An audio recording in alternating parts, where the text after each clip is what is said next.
Voilà notre étagère et nous pouvons mettre les plus longues planches ici dessus. Nous pouvons également les scier avec la scie bien sûr. Ceci nous avons fait dans un autre Dr Matos et nous l'avons intégré dans l'étagère. Restez avec nous et regardez comment on fait.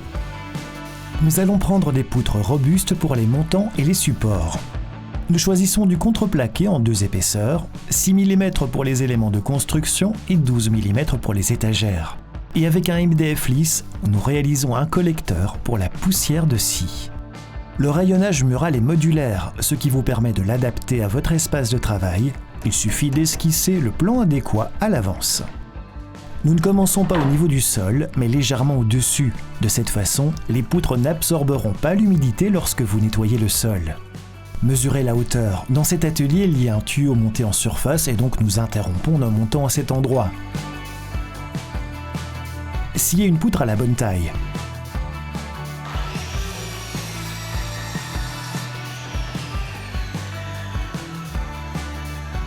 Vérifiez qu'elles conviennent, puis transposez ces dimensions sur les poutres suivantes.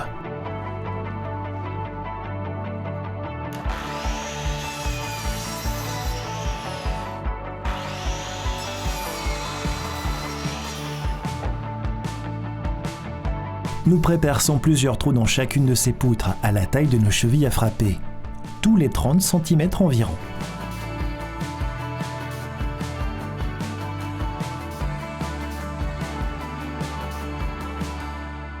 Tout d'abord, transposez la position des trous prépercés sur le mur. Pour cela, tenez la poutre perpendiculairement à sa position et percez les trous existants.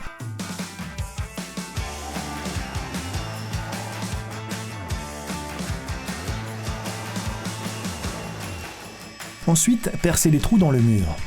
Prenez une perceuse assez puissante, assurez-vous de percer assez profondément. Le Dr Matos a placé un morceau de ruban adhésif sur sa mèche. C'est idéal pour savoir quand s'arrêter.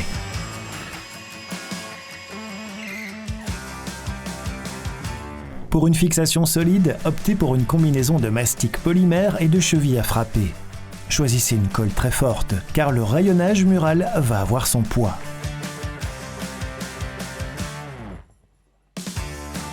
Le Dr Matos insère ensuite les chevilles. Il tape les chevilles en place et, avec la perceuse visseuse, il insère les vis jusqu'à ce que les têtes soient au même niveau que la poutre.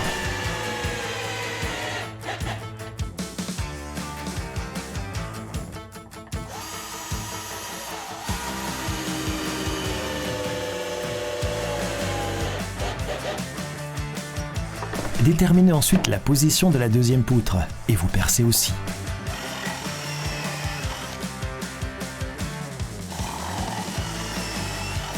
La procédure pour la deuxième poutre sera la même que pour la première. Fixez également toutes les autres poutres avec de la colle et des chevilles à frapper.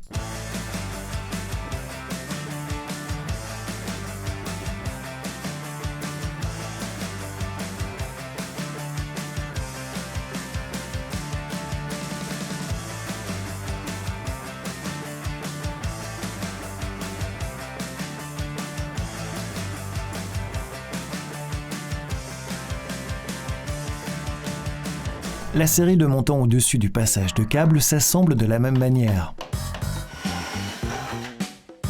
Nous nous retrouvons avec 5 montants de taille humaine interrompus par le chemin de câble.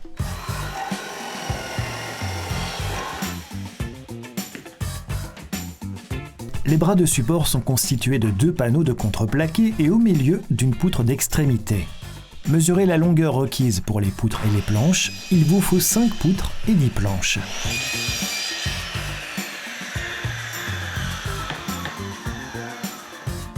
Collez en série. Appliquez suffisamment de colle sur les côtés des poutres centrales. Choisissez la colle à bois D3 résistante à l'eau. Placez une planche sur chaque poutre, jouez un peu vers l'avant et l'arrière de façon à ce que la colle se répartisse de manière uniforme. Et puis on tire 2 clous. Un joint avec de la colle à bois sera très solide, surtout si vous l'appliquez sur une surface relativement grande, comme c'est le cas ici. C'est pourquoi le contreplaqué ne doit pas être trop épais.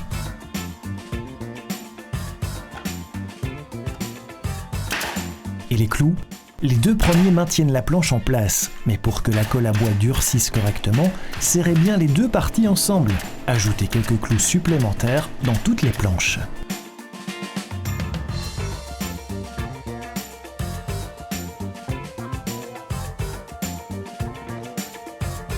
Les autres côtés auront également un morceau de contreplaqué. De cette façon, le support s'adapte au montant.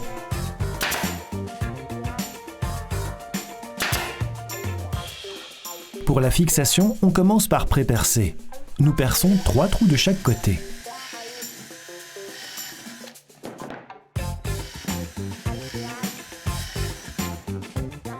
Appliquez ensuite de la colle à bois, juste au bord. Si vous faites glisser le support sur le montant, la colle s'étendra. Et ensuite, on visse le support. Les vis ont un diamètre d'1 mm inférieur à celui des trous percés. Avant de visser la deuxième vis, vérifiez que le support soit suspendu en étant à niveau.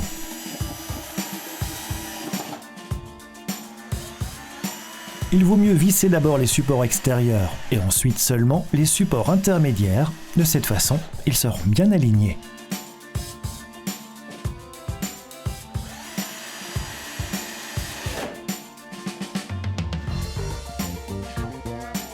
Une étagère se place sur le dessus des supports. Fixez-la avec quelques vis. Assurez-vous que la tête soit entièrement enfoncée.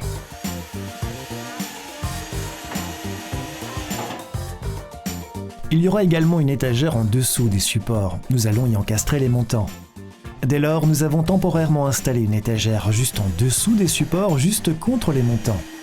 De cette façon, vous pouvez facilement marquer la position et la taille des montants.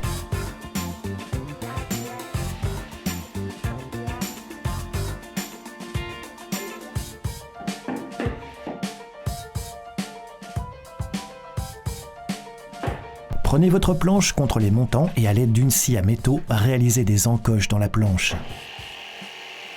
Pour les étagères, là nous prenons le contreplaqué le plus épais, 12 mm, pour réduire le risque d'affaissement.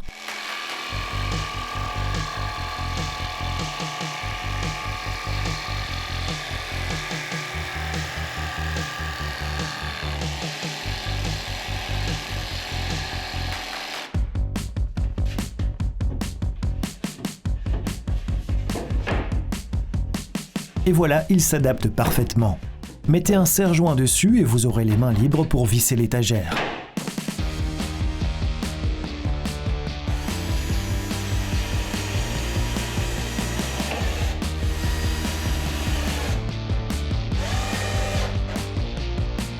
Et avec ça, l'étagère supérieure est prête.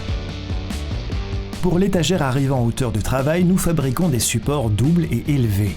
Nous collons 2 poutres ensemble dans le sens de la longueur. Ces doubles poutres sont ensuite recouvertes sur 2 côtés de planches double largeur.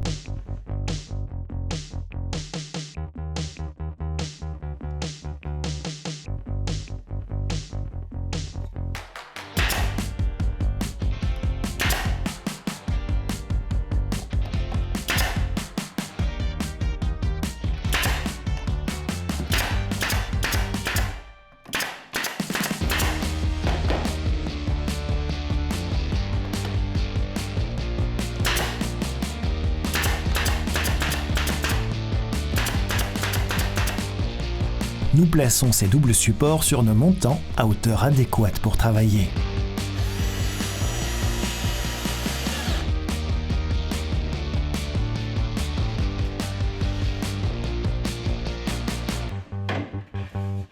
Sur la partie inférieure, nous montons une planche.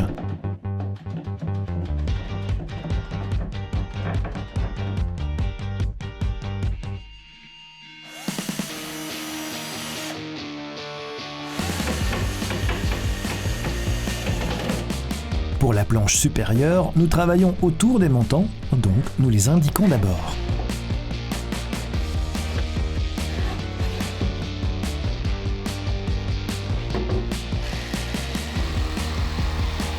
Scier, placer,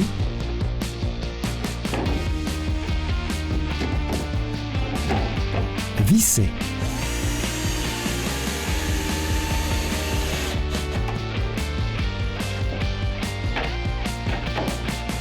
Comme vous pouvez le voir, nous laissons une partie ouverte et c'est là que la scie à onglet va intervenir.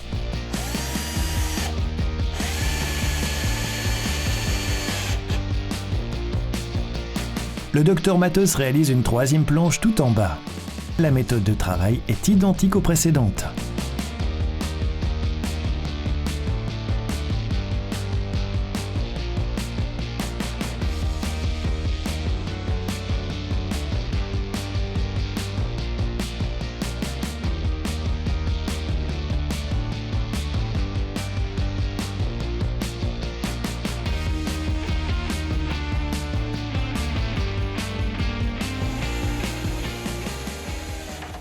Voilà, nous sommes déjà à ce stade. Commençons par les tiroirs. Mesurez à nouveau l'ouverture des étagères. Puis, on assied les planches sur mesure. Nous avons opté pour le multiplex plus fin. Il est assez solide pour cette application. Les matériaux comme le bois sont de plus en plus chers, donc économiser de l'argent en optant pour un produit un peu plus fin, c'est toujours une bonne raison. Une fois que vous avez 4 parois latérales et un fond, commencez à assembler. Le docteur Matos applique de la colle à bois et des clous du pistolet à clous.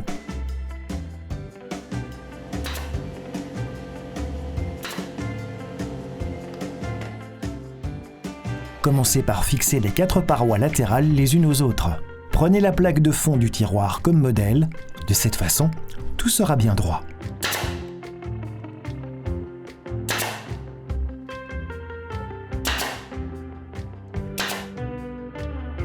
La dernière étape consiste à monter la plaque de fond. Les premiers clous servent à fixer l'ensemble à angle bien droit. Les clous suivants permettent d'assurer une bonne connexion partout. Enlevez encore les résidus de colle et voilà, ils sont terminés. On peut déjà l'essayer. Pour les ouvertures les plus basses, nous fabriquons là aussi un tiroir adapté.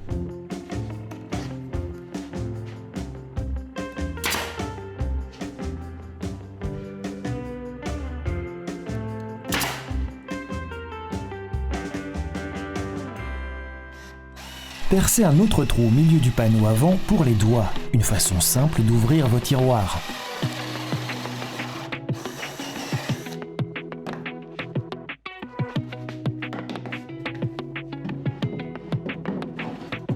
Il y a encore un problème avec nos tiroirs, ils risquent de s'enfoncer trop profondément. Un problème que nous allons résoudre. Pour ce faire, nous mesurons la profondeur de notre tiroir.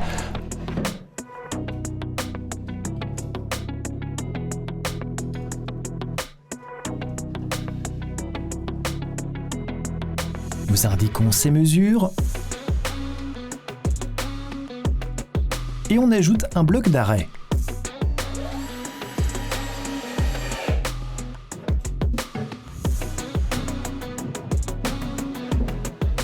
Et voilà, problème résolu.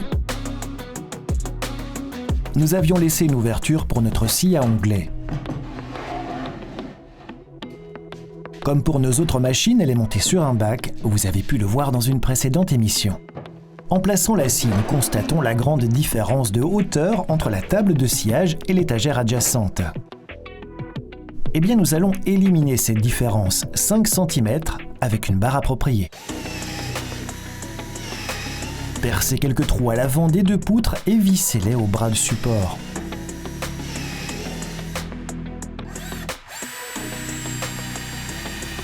Faites attention à la longueur de vos vis, au travers étant la poutre de support, mais pas au-delà. Le plateau peut maintenant se mettre en place. Et regardez, la table de sciage est exactement aussi haute que les étagères à côté. Comme on le voulait. Oh, ça c'est pas bon. Pour empêcher un mouvement de basculement, nous devrons également prévoir ici un bloc d'arrêt. Indiquez les mesures sur une planche. Dessinez la forme. Ce sera un bloc en forme de L. Le mouvement doit être contenu dans 2 directions.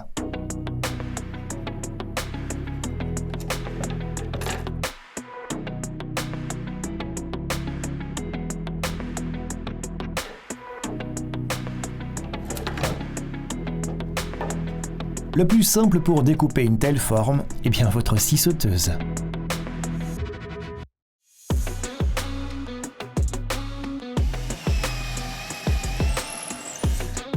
Après avoir scié les blocs, on peut les monter. Grâce au pré-perçage, les pièces s'emboîtent bien.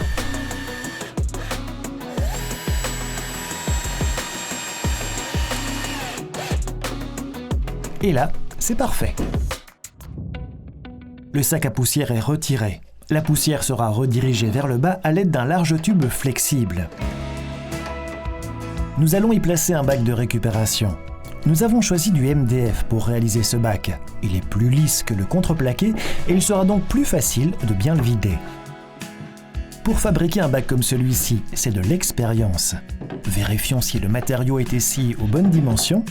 Avant le pré-perçage, nous le marquons, mais une grande partie se réalise surtout juste au feeling.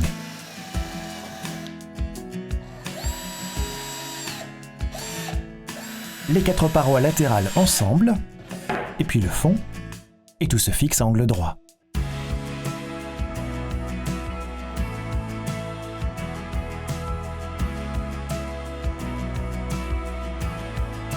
Ensuite, les roues peuvent se monter. Si vous optez pour des roues, n'oubliez pas que votre plaque de base doit être suffisamment épaisse. Un MDF 18 mm sera parfait, mais un contreplaqué de 12, ça ne marcherait pas. Nous prenons ici des vis en combinaison avec une rondelle. Cela permet d'agrandir la tête de la vis afin qu'elle ne traverse pas les trous de fixation de la roue. Une fois le bac prêt, on le met en place. Nous pouvons donc tester le système, c'est ce que nous faisons en fabriquant une planche de pose supplémentaire. La longue poutre est suffisamment soutenue, nous avions découpé quelques supports, et tous de même longueur.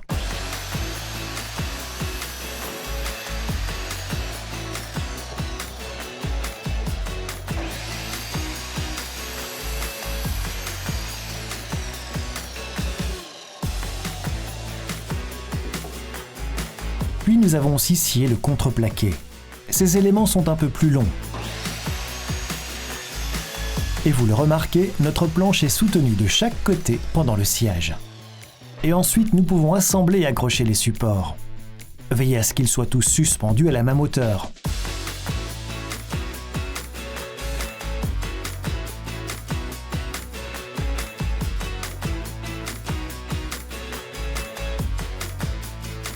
Montez également les étagères.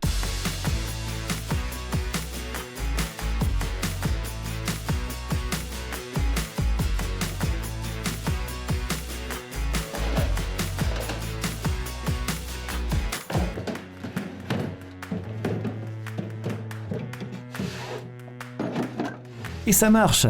On peut commencer à employer le rayonnage. Parfait pour nos longues planches.